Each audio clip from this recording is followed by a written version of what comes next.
Good morning, community. Welcome back to another Insanity Check with Dr. Nita. I am your host, Dr. Nita Polite Wilson, and I'm so excited to be joined again by my crew, Eloy Garcia, Adrian Pastor, and Sade Perry. How's everybody doing, gang? Good, so good. Good. Everybody have a good summer. Can you believe summer's over? It went by in the blink of an eye. It's almost It did. October. I know. Like next Saturday is October. This is ridiculous. Yes. And so we're taping a little bit ahead of schedule to make sure that we can coordinate everyone's time. And so I'm really happy to have you with us. This month, our theme is every voice and every vote matters. Yes, it's October. Yes, we're talking about voting, but we're having these conversations to get you prepared. We want to prepare your hearts and your minds to vote in November because every voice and every vote does matter. So that being said, what seems crazy to me, and it could just be me, but I don't think so. What seems crazy to me is when our president was asked if he's going to ensure the peaceful transference of power. And his response had to do with ballots and the fact that he's not crazy about the ballots. And if we throw out the ballots, we don't have to worry about a transfer of power. So let's pick up right there. Is it just me or is this crazy? Who wants to start first? I think it's absolutely absurd. This is how we play the game. You don't want to play by the rules, don't play the game. I think it is his entitlement that gives him even the audacity, if I borrow that word, to think that he can say something like that that's okay, that's even an option. I agree with you. And before we go too much further, I want to make it clear to our audience today, we're not talking politics. We're talking process. We're talking about a process in our country that has been established and followed for the better of 200 years. So that being said, Eloy, what are your thoughts on the fact that he clearly does not want to follow the process? Yeah, I think it's ridiculous. And I think he has been poking holes or attempting to poke holes in the credibility of our election process for years now, honestly, because I believe he fears that he may not win again. And I encourage our viewers to be a part of the process, to apply with your county to be a poll worker, to apply with your county to be on a temporary assignment on the election, at the election, so that you can see for yourself how honestly airtight our system is. My experience working in the election system in Riverside County really shed a lot of light into the inner workings and the details and the seriousness of how we take our elections, even at our local levels, right? So I encourage our listeners to not just accept what is being said, but push back on it and find the credibility in our system so that you can have faith in your vote, because this process is sound. It really is. I'm so glad you mentioned that. When I had my Keeping It Real podcast, I mentioned the fact that everyone's voice is important. Everyone's voice does matter. And unless we can really take that to heart, some people just may not show up simply because he said, we'll just throw out the ballots. So Adrian, my question to you is, if we've got someone currently sitting in the office who is saying in order to ensure the peaceful transference of power is to throw out the ballots, i.e. there'll be no need to transfer the balance of power. How does that make you feel about the importance of your vote?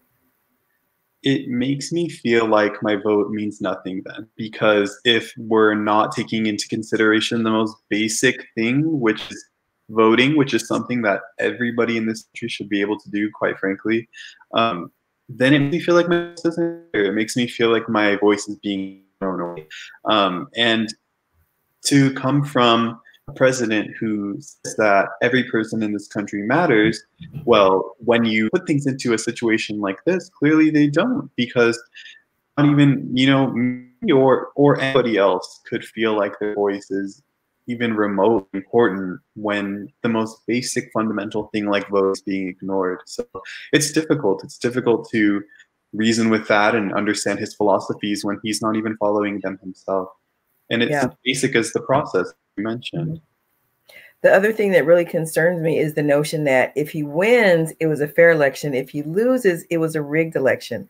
Where is this coming from? And again, I'm not talking politics. I'm talking process. Where is this coming from? Somebody help me out. I think when people have a certain level of affluence in their life, that affluence comes with entitlement, right? And the feeling that you can just change things when you don't like them.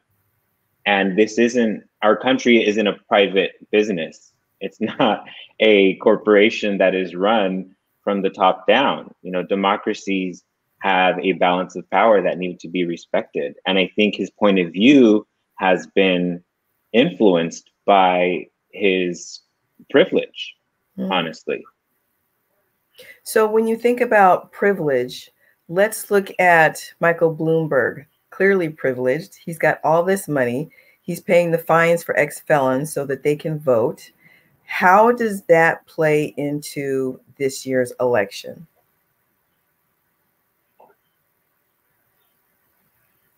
Well, I would think that it's showing the flip side.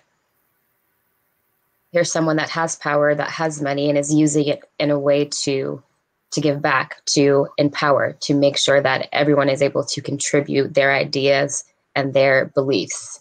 If I'm kind of going off what you were saying, I'm not sure if that was what you were looking for. Absolutely. Absolutely.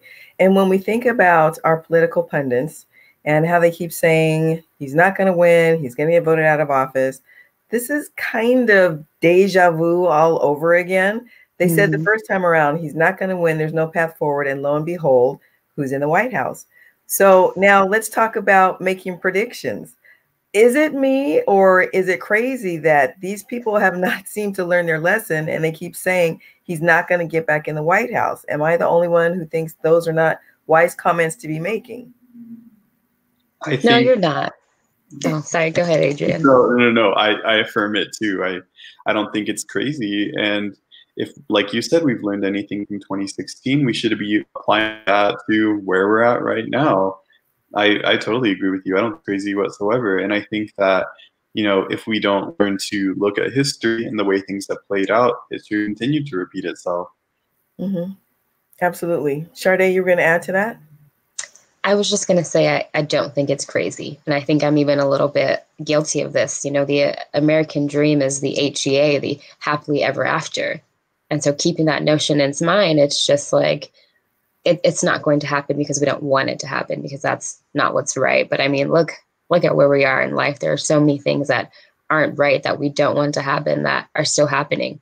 And the only way that there's going to be change is if we take action. And I think we're seeing that now everywhere across the world. And the same way with this election, as much as we don't want it to happen, we have to take action. We hear every election season that this season is going to be consequential. And I think that's never been more true than this particular season in 2020. So I want to do a little future casting, if I might. And I'm going to ask each of you to take a movie ending. And Adrian, you're going to get movie ending A. Eloy, you're going to get movie ending C. I know I'm mixing up. And Shar, you're going to get movie ending B. So here's how this goes. When you play the movie, there's movie ending A, where the hero wins and the world is safe. All right, Adrian, you get that one. Movie ending B, Shar, this is you. The villain wins and nobody's safe. And of course, there's going to be a sequel because we have to find out how he gets his comeuppance. So that's going to be you. And Eloy, you're going to get movie ending C. Nobody saw that one coming. So in terms of this election, tell us how you see your movie ending playing out. Adrian, you get A, where I guess, well, that's for you to tell us. What's movie ending A going to be, Adrian? The good movie ending. The good movie ending for me is, frankly, Donald Trump is elected, and the way that the election plays out is a fair and equal opportunity way for everyone, where votes are not hindered, where votes are not silenced or thrown out in any kind of way. And it's a fair election, right? So regardless of whatever, you know, it is fair at the end of the day.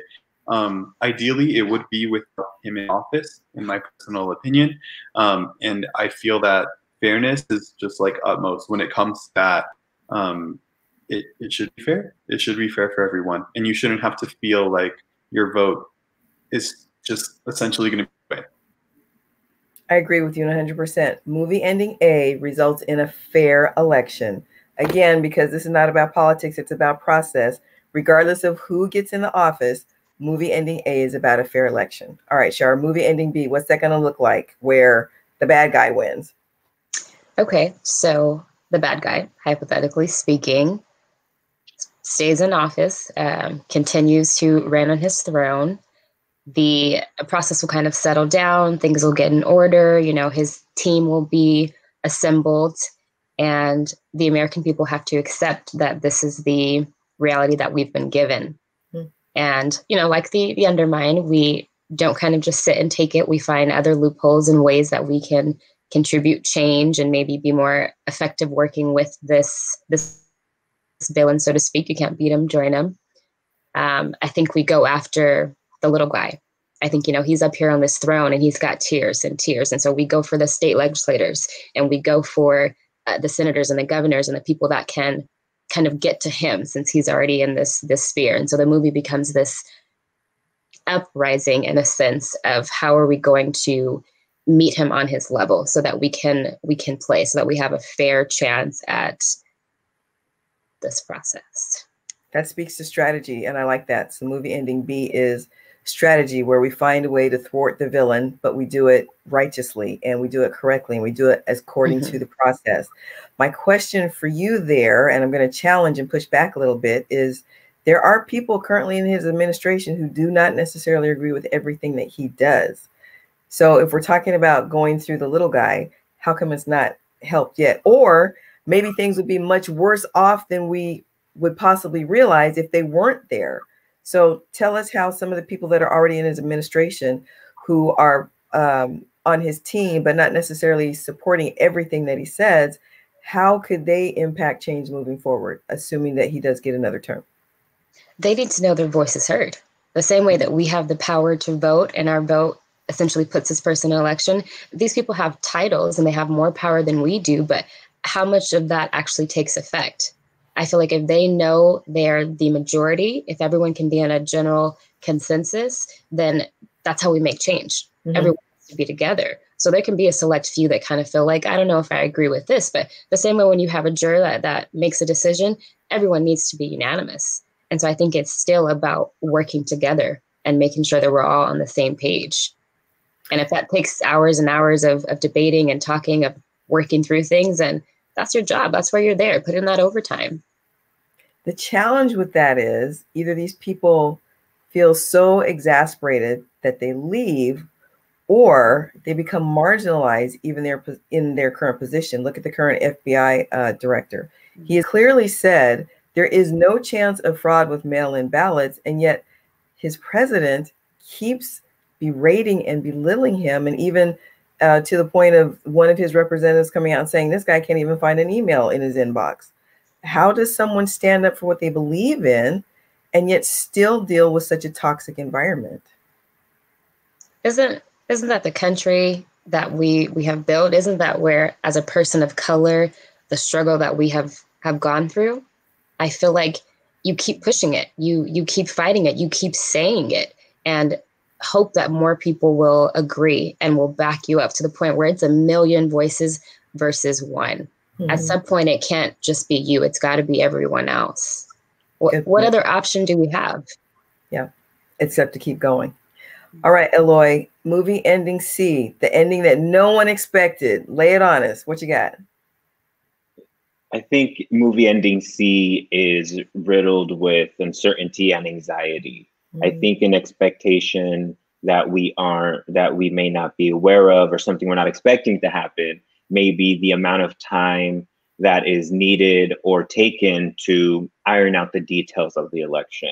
We've heard him call into question the credibility of the election. So I think he'll call for recounts and reassessments and reanalysis. And I think that to elongate, right, the amount of time before that peaceful transition of power. So I think ending C is rooted in the amount of time it's going to take to get those details out. And the longer it takes, the more anxious that communities are going to feel, the more anxious our country is going to be, and the more tense the situation can be. And I think we need to be aware that if that happens, that's also a tactic. so we can't lose our head, right? We had to keep our cool during those times and remember that it is a process. It will take its time. And once everything is seeing its way through, then we'll be able to move forward in a more peaceful way. So very thoughtful response. I didn't expect anything less. Here's something else that I want you all to think about. The nation's strength is built on our people. And if nothing else, we are a resilient people, from those who have privilege and are convicted to do better, to those who are marginalized and are striving to live, let alone do better. How do you all think this election and the process is going to impact a nation that is already quite fragile on one hand, but still strong on the other hand? I think this election has brought a lot of people together. And Mike Bloomberg, thank you for bringing that example up, because he does come from a certain level of privilege. However, he sees the value in propping up the people who have been marginalized. Becoming a felon means you don't get to vote. And that's a way that systematically votes have been taken from people. So for him to process that in a way and help, I think, is representative of how so many people have come together regardless of the strife that we're going through, and look into our similarities instead of differences. Truly, I think we've been doing that a lot this year. And right now you're referring to the fact that Michael Bloomberg, I believe, has committed $16 million to pay the fines of ex-felons so that they can have the right to vote. My understanding is if you're a felon, of course, you probably have past due fines that you need to pay. And unless those fines are clear, you cannot vote. And that's just another example of systemic marginalization of a group of people to keep them from being able to vote. What else are going through your minds? Adrian, Shar, what are you thinking? Would you mind repeating the original question that you had asked? The original question was, we've got fragility and strength coexisting in our nation right now. How do you think, based on the movie Ending C that Eloy gave us, where it's going to be a prolonged count to validate who actually won the election, how do you think the nation is going to be able to handle it? I think with care and with patience and with persistence, like Sade had mentioned, there is a resilience to who we are as American people and what we do. And I think we need to honor that and honor the people that have come before us and exemplified that example of how we go about doing this. I think it's going to be a difficult road if that is the case, and it's going to be it's hard. I don't know. I'm at a bit of a loss for it right now. Yeah, that's understandable. I appreciate your vulnerability in just saying that. I think most of us are at a loss from time to time right now, from any given day, anything that's reported in the news. I mean, for 1 minute you can have a sense of hope, and the next minute you're like, again, we really got to do this again. Exactly. Shar, what are your thoughts? Oh, that was a heavy sigh. I think about the state of California, Southern California, and how we've been on fire. And there's been so much attention because of the destruction. And I think that is the state of our country right now. There's so much going on. We have so much attention, and we are burning in certain areas. There are things that are just out of control, out of containment at this point. And then I think when fires begin to be contained and that attention kind of subsides, but those fires are still burning. And I think about the state of our country again, and I think about the uproar, and I feel like we go through these waves where we're on top, we're screaming, we're yelling, and then we kind of settle and we kind of ride it, and then something else happens and we're on top again. And I feel like that's going to be this process. It'll be whatever is decided come election day, and that's the fire right there. That's the 100%. And then we kind of settle, and everyone else comes into office and they elect their team and whatnot. And we're kind of riding the wave until maybe the first decision is made. Maybe the first implication of this person being president is made. And then we are just kind of uncontainable again. So I really feel like it's going to be a roller coaster. I think that's an amazing, amazing analogy, because they've said part of the challenge with the forest fires here along the West Coast is the fact that the forests have not been allowed to do their necessary burning and purging to make it safe. And I'm kind of looking at our democracy and I'm wondering, when you look at that analogy that you just gave us about the burning, are we purging right now to make things safe for the future? I don't know, but it's an interesting thought to end on. I think this was a great discussion. We're going to continue with our next show. And at that time, I want us to look at every voice matters and every vote matters from a really personal perspective as people of color. Right now, the nation is still burning with the challenges between Black people and white people. And that's not to say that other groups are not marginalized. And we'll get into this more in the discussion. But between now and our next one, I want us to think about the fact that we're still talking about debating whether or not Black Lives Matter is more important than All Lives Matter. And think about this as our closing thought. Still talking about valuing every voice and valuing every vote. If you have a broken leg, you're not going to check on your shoulder or your neck. You're going to tend to that broken leg and make sure that it's nursed and set and on its way to healing before you might check the rest of the side that that leg is broken on, because a broken bone is obviously going to affect the functionality of the rest of the body. That's a holistic approach. I personally think that until we can fix that relationship between Black folks and white folks, other marginalized people are still going to have challenges along the way. So we're focusing in our next show on race relations still, because once we can get that taken care of, everyone is going to be healed. But it's a holistic process. It's very similar to if someone were to hit a pedestrian in a car, when the ambulance comes, are they going to spend time with the person who's been hit or time with the person who was in the car? Clearly, they both need care, but who's vital right now? The person that's in the street. The person that's in the car, of course, they're going through trauma and we will deal with them. So we need to prioritize. And again, that's not to say that not everyone matters. That's not to say that the person lying in the street doesn't matter any more than the person who hit them, but there's a different need, a more immediate need there. And we can get to the person in the car and deal with their issues too.